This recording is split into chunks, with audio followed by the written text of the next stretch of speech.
Allah subhanahu wa ta'ala tells us in the Quran, اعلموا أنما الحياة الدنيا لعب ولهو وزينة وتفاخر بينكم وتكاثر في الأموال والأولاد.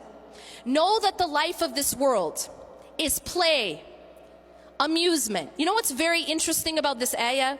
Is when you break down this ayah, from Surah Al-Hadid, you find that this ayah is a chronological timeline of our life in this world, of the things that matter most to us in this world. Because when we first come into this life, what's the most important thing to us as a child? It's play.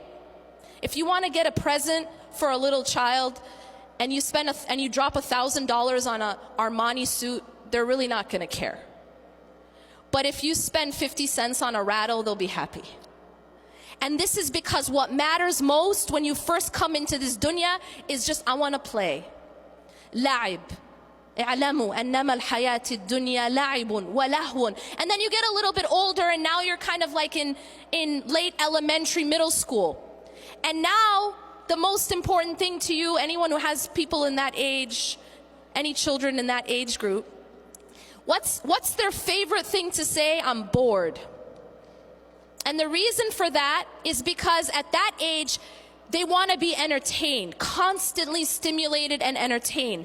And that's because at that point, the most important thing to them is entertainment, amusement. This is called lahu in the Quran.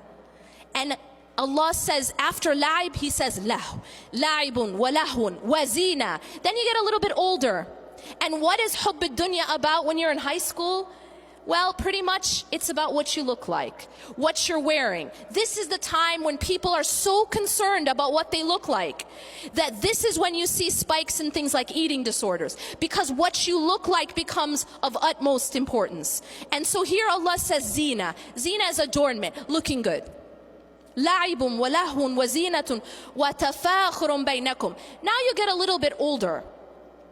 And now it's not so much about your rattles and your video games or even your brand names. Now it's about proving yourself. Now it's about, how do I stack up next to someone else? What medical school are you getting into? How are your grades? And now it's tafakhurun baynakum. Now you're trying to show off. You're trying to compete. Then you get established. You get a big house, nice car, and children. And now what is it? وَتَكَاثُرٌ فِي الْأَمْوَالِ وَالْأَوْلَادِ. Now it's about getting a lot or competing in the accumulation with regards to money and your children.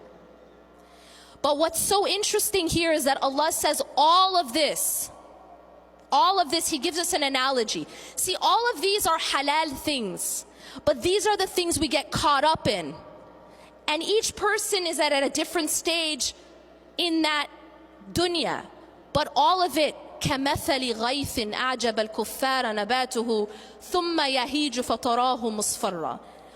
All of this stuff that we get so caught up in, it's like a heavy rain that makes the farmer super excited for a while. Because what happens, it brings vegetation.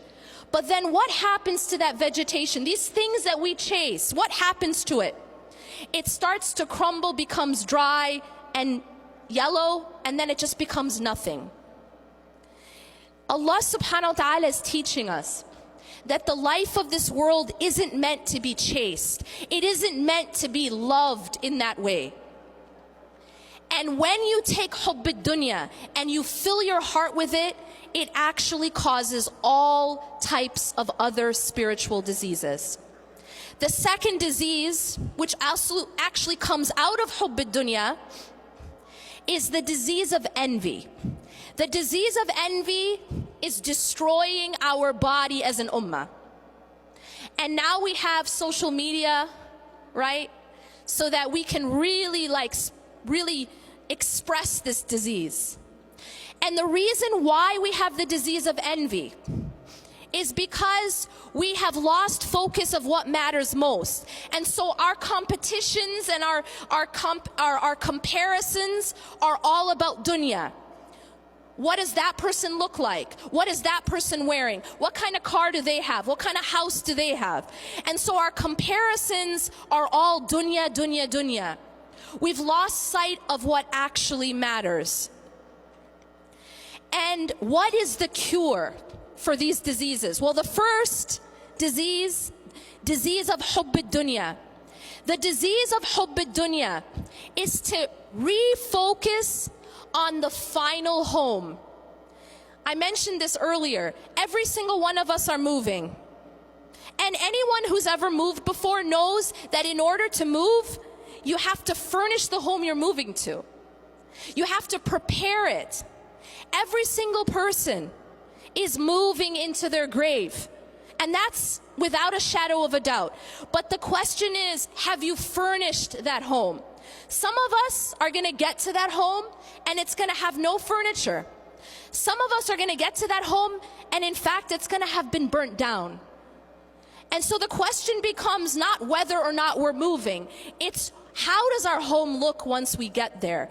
And so the cure to hubb ad-dunya is what Allah subhanahu wa ta'ala says, Ya ayyuha alladhina amanu taqullaha wal tandur nafsum ma qaddamat lighad wattaqullah. O you who have believed, have taqwa of Allah, be conscious of Allah, and let everyone know, let everyone be aware of what they're putting forth for tomorrow.